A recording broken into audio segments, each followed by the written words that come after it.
Bonjour tout le monde, je suis Ibrahim Attal, le chef de service régional de la statistique et de la démographie de Sédhiou. Le Sénégal a entamé sa 5e opération de recensement général de la population et de l'habitat.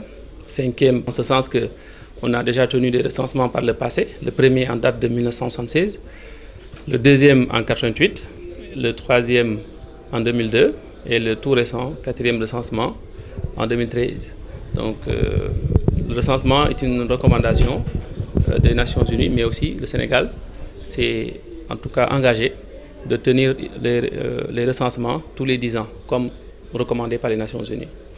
Nous sommes ici dans le cadre du comité départemental de développement pour sensibiliser sur la phase de dénombrement. Quand on parle de dénombrement, c'est le poumon même du recensement.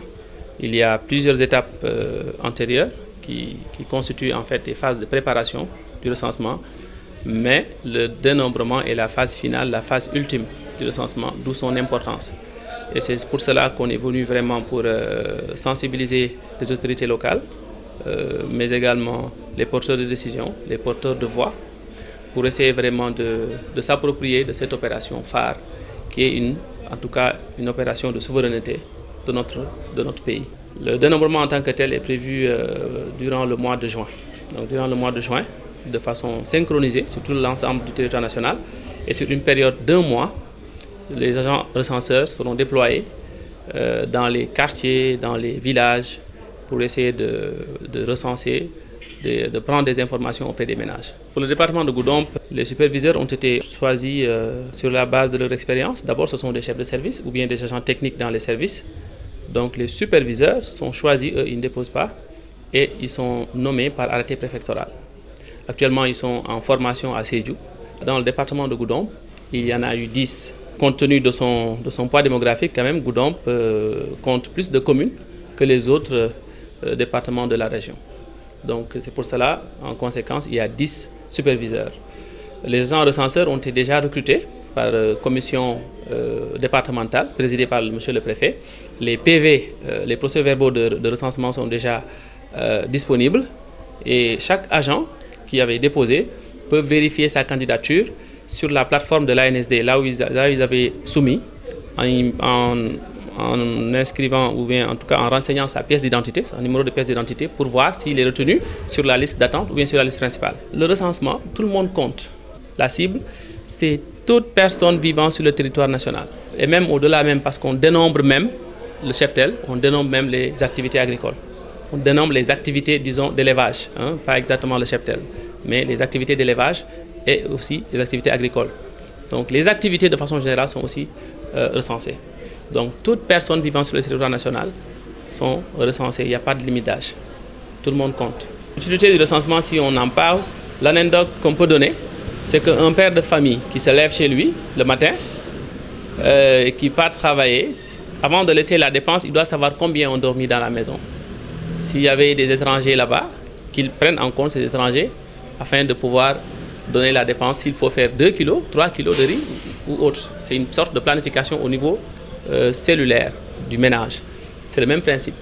Aujourd'hui, si le gouvernement veut allouer même des bourses familiales, par exemple, ou allouer d'autres sortes de politiques visant des catégories de personnes, des handicapés, visant des jeunes, des enfants, il va falloir faire un arbitrage, et ce sera basé sur le poids démographique. S'il y a plus d'handicapés à Sédhiou ou à Goudomp, il va de soi que en tout cas le projet qui serait éventuellement dédié à ces handicapés-là va plus se focaliser dans cette région-là. D'où donc qu'il faut tout dénombrer. Il faut tout dénombrer, il ne faut pas laisser les choses en rade. Et justement, c'est les populations qui vont en gagner, parce que cela va montrer leur importance démographique auprès des décideurs, de sorte que chaque fois qu'il y aura réallocation des fonds publics, qu'on puisse prendre en compte davantage leur localité. Dans le département, nous sommes à hauteur de 324 que nous avons recrutés, qui seront formés. Voilà. Maintenant, il y aura à peu près 44 contrôleurs. Je rappelle que les contrôleurs, ce sont les gens qui se sont distingués les mieux lors de la formation des agents recenseurs, qui est prévue courant mai, donc disons la deuxième moitié du mois de mai. Parce qu'on veut que dès qu'on finisse la formation des agents recenseurs, que nous puissions entamer le dénombrement en tant que tel. Nous venons de tenir un CDD sur le recensement général de la population et de l'habitat, qui est le 5e recensement. Il faut dire que la rencontre donc d'aujourd'hui est une rencontre d'étape. Hein. Parce que le processus a démarré depuis l'année dernière. On a avec des activités menées dans la cartographie, hein, dans le recensement pilote, hein, le recrutement des enquêteurs, le recrutement des superviseurs. Donc il y a eu plusieurs étapes qui ont été menées. Et aujourd'hui, il fallait se retrouver pour d'abord partager les résultats de ces activités et aussi rappeler tout ce qui a été fait et dégager les perspectives. Le recensement opérationnel se déroulera au mois de juin et durant le mois de mai, nous allons procéder à la formation des enquêteurs qui sont déjà recrutés. Et aujourd'hui, donc, ce partage entre également dans une phase de sensibilisation envers les maires, les chefs coutumiers et traditionnels et les imams, les relais communautaires, hein, qu'il fallait, avec les chefs de service aussi, qui pour la plupart aussi sont recrutés comme superviseurs, avec qui il fallait partager, hein, toutes ces informations pour quand même maintenir cette dynamique, hein, inclusive envers donc ce recensement. À l'issue de la réunion également, un certain nombre de recommandations a été noté, notamment compte tenu également des préoccupations qui ont été soulevées par les uns et les autres. Parce que comme vous le savez, nous avons un département particulier compte tenu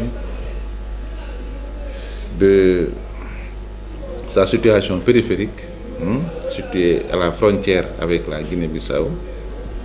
Et durant les phases préparatoires, nous avons dans la cartographie, nous avons divisé le département en districts de recensement. Mais certains districts de recensement sont situés sur la bande frontalière.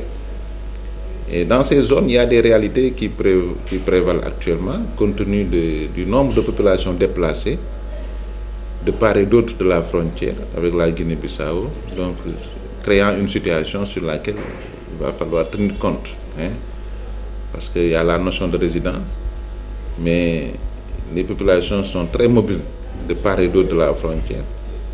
Et on a des Sénégalais qui sont établis en Guinée aussi, hein, du fait de la crise. Donc nous sommes en période post-crise aussi, ce qui fait que tous ces facteurs ont entraîné des conséquences dont il va falloir tenir compte. Et ça fait partie des préoccupations qui ont été soulevées. L'autre aspect également, c'est impliquer les radios communautaires, nous l'avons dit, dans le cadre de la sensibilisation, pour que la population dans son entièreté puisse être bien sensibilisée, bien informée et bien préparée à recevoir les équipes de recenseurs. Et dans ce sens-là également, les chefs de village seront au premier plan.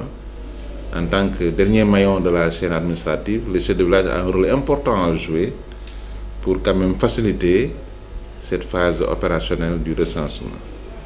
Donc en somme, voilà, il y a beaucoup de dispositions qui ont été prises, qui seront matérialisées au sein des réunions qui seront tenues au niveau local ou au niveau communal pour quand même mieux préparer le terrain et dérouler un bon recensement.